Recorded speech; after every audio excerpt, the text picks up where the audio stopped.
எதை கேட்டாலும் தருகின்ற மின்சாரத்துறை அமைச்சரிடம் மேலும் ஒரு கோரிக்கை. ரிஷிவந்தியம் தொகுதிக்குட்பட்ட புரசப்பட்டு கிராமத்தில் சுமார் 6000 பேர் மக்கள் தொகை உள்ள பெரிய ஊராட்சியாகும்.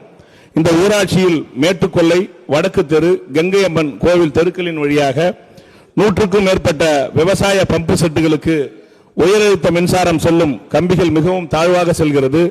கடந்த 30 ஆண்டுகளுக்கு மேலாக உள்ள இப்பிரச்சனையால் திருவிழா சமயங்களில் சாமி வீதி உலா வருவதற்கும், அறுவடை காலங்களில் கரும்பு, நெல், வைக்கோல் ஏற்றி வருவதற்கும் மிகவும் சிரமமாக உள்ளது. பருவமழை காலங்களில் விபத்து ஏற்படும் அபாயமும் உள்ளதால் இக்கிராம மக்களின் நீண்ட நாள் கோரிக்கையை ஏற்று மாற்று வழியில் மின்பாதை அமைத்து தரும்படி தங்கள் வாயிலாக அமைச்சரை கேட்டுக்கொள்கிறேன். மாண்புமிகு அமைச்சர். மாண்புமிகு பேரவைத் தலைவர்களே, ரிஷிவந்தியம் தொகுதியிலுடைய மின் தேவையை கவனத்திலே கொண்டு மாண்புமிகு முதலமைச்சருடைய வழிகாட்டுதலோடு ஏற்கனவே 194 புதிய மின்மாற்றிகள் அமைக்கப்பட்டு பயன்பாட்டிற்கு கொண்டு வரப்பட்டிருக்கின்றன.